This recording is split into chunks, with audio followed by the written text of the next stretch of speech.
आज हमारे पास एक न्यूमेटिक सिलेंडर आया है जिसमें हमें पासिंग मिला हुआ है। इस न्यूमेटिक सिलेंडर पे YTC का 2500 मॉडल का पोजिशनर लगा हुआ है और इसमें जो न्यूमेटिक सिलेंडर है वह हमारा STI का लगा हुआ है, STI मेक का, जिसका बोर साइज हमारा 63 का है और स्ट्रोक लेंथ 127 का स्ट्रोक लेंथ लग है। इस सिलेंडर को जब हमने चेक किया तो हमें सिलेंडर पासिंग मिला, जिसके कारण हमें हंटिंग मिल रहा था। इस वीडियो में हम जो सिलेंडर का सील किट है उसे हम कैसे रिप्लेस करेंगे उसको स्टेप बाय स्टेप देखेंगे। सबसे पहले हम जो भी सिलेंडर है, सिलेंडर के ऊपर में जो पोजिशनर लगा हुआ है और पोजिशनर को कपलिंग करने के लिए जो भी माउंटिंग वगैरह के लिए लगा है उसे हम एक एक करके निकाल लेंगे। जैसे इस पे हम जो कपलिंग करने के लिए जो लगा रहता है उसे निकालें, उसके बाद जो चेक नट है उसे निकाल लेते हैं। चेक नट को निकालने के बाद जो भी हमारा पोजिशनर का फीडबैक के लिए लगा हुआ है उसे बाहर कर लेंगे। बाहर करने के बाद में हम पोजिशनर के फीडबैक रॉड को डिकपल करने के बाद में हम जो भी पोजिशनर का माउंटिंग नट एंड बोल्ट लगा रहता है उसे भी एक एक करके ओपन कर लेंगे और ओपन करने के बाद में पोजिशनर को डिकपल कर लेंगे। डिकपल करने के पहले देखेंगे कि हमारा जो सिलेंडर का जो ट्यूबिंग है वो उसे भी हम ओपन कर लेंगे और ओपन करने के बाद में हमारा जो सिलेंडर है वह पूर्ण रूप से जो पोजिशनर है उससे डिकपल्ड हो चुका है। अब इस सिलेंडर का हम सील किट रिप्लेस करेंगे। सिलेंडर को सील किट रिप्लेसमेंट करने के पहले उसमें जो स्ट्रेट नट एंड बोल्ट लगे रहते हैं जिसे हम टाई रॉड भी बोलते हैं, टाई रॉड का जो नट एंड बोल्ट है उसे ओपन कर लेंगे। हमारे इस सिलेंडर पे 4 टाई रॉड लगा हुआ है। चारों टाई रॉड का नट को ओपन, नट एंड बोल्ट को ओपन कर लेंगे। ओपन करने के बाद में टाई रॉड को हम एक एक करके सिलेंडर का जो बैरल है उसके ऊपर से हटा लेंगे। ये हम एक एक करके जो बैरल से बाहर कर रहे हैं टाई रॉड को।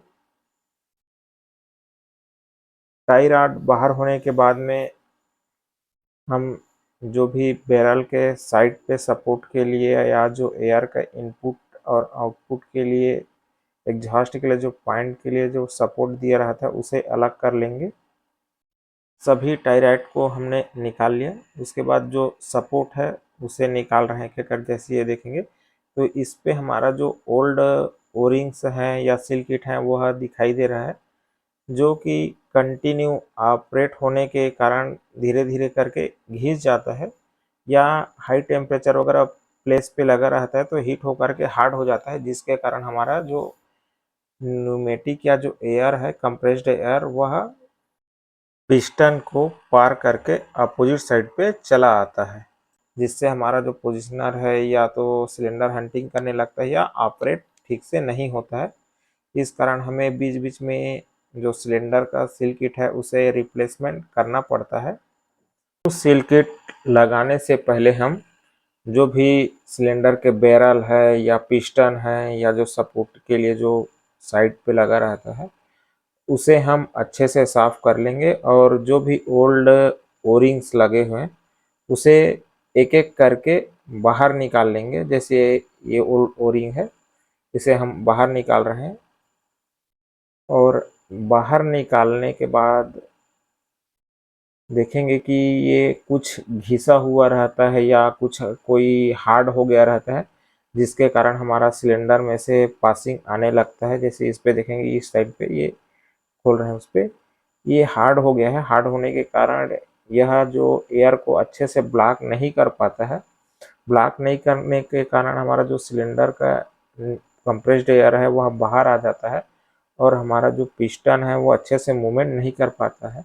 ये हमारा न्यू ओरिंग का सील किट का सेट है। इसे हम एक एक करके जो बैरल या पिस्टन है उस पे लगाएंगे। ये जो साइड पे सपोर्ट के लिए हमारा जो लगा रहता है लॉक करने के लिए, उस पे हम सबसे पहले जो ओरिंग है उसे लगा रहे हैं। इस पे हम कुछ कुछ मात्रा में, हल्की मात्रा में ग्रीसिंग भी कर देंगे। ग्रीसिंग करने से क्या है, जो हमारा पिस्टन का मूवमेंट है वह स्मूथली होता है रहता है। और यदि हम बिना ग्रीसिंग के सील किट को रिप्लेस करेंगे या सील किट में ग्रीसिंग नहीं करेंगे तो हमारा पिस्टन पे जो लगा ओरिंग है वह बैरल से जल्दी घिस जाएगा, क्योंकि लुब्रिकेशन वगैरह का काम नहीं हो पाएगा, जिस कारण हमारा जो सील किट है वो जल्दी घिस जाता है। और हमारा ग्रीसिंग का उद्देश्य यही है कि हम लुब्रिकेशन प्रोवाइड करें और जो हमारा ओरिंग वगैरह है वह जल्दी डैमेज ना हो। ये हम सभी जो न्यू सील किट लाए हैं उसे हम एक एक करके लगा लिए। सभी ओरिंग्स को, जो सभी पार्ट्स है जो पिस्टन है उसमें अच्छे से लगा लेंगे और ग्रीसिंग कर लेंगे। ग्रीसिंग करने का एक उद्देश्य हमारा ये भी रहता है कि हमारा जो ओरिंग वगैरह है वह हमारा पिस्टन पे अच्छे से सेट वगैरह भी रहता है। जैसे उस पे मूवमेंट कम आता है या चिपका हुआ रहता है वहाँ पर, इस कारण हम हल्के से ग्रीसिंग भी कर देते हैं। जैसे ये जो कटा हुआ वाला जो हमारा पार्ट्स वाला दिखाई दे रहा है, ओरिंग वाला हिस्सा तो अच्छे से लग जाता है, क्योंकि वह खांचे में जो पिस्टन है उसमें ग्रूफ दिया रहता है, वह खांचा बना हुआ रहता है, उसमें अच्छे से बढ़ जाता है। लेकिन ये जो कटा वाला ओरिंग टाइप का रहता है वह अच्छे से नहीं बढ़ता है, जिसको हमें हल्का सा चिपकाना पड़ता है। तो उसको चिपकाने के लिए हम ग्रीसिंग कर देते हैं। ग्रीसिंग पे ये चिपक जाता है, ग्रीस लगाने पे वह ग्रीस पे ही चिपका जाता है।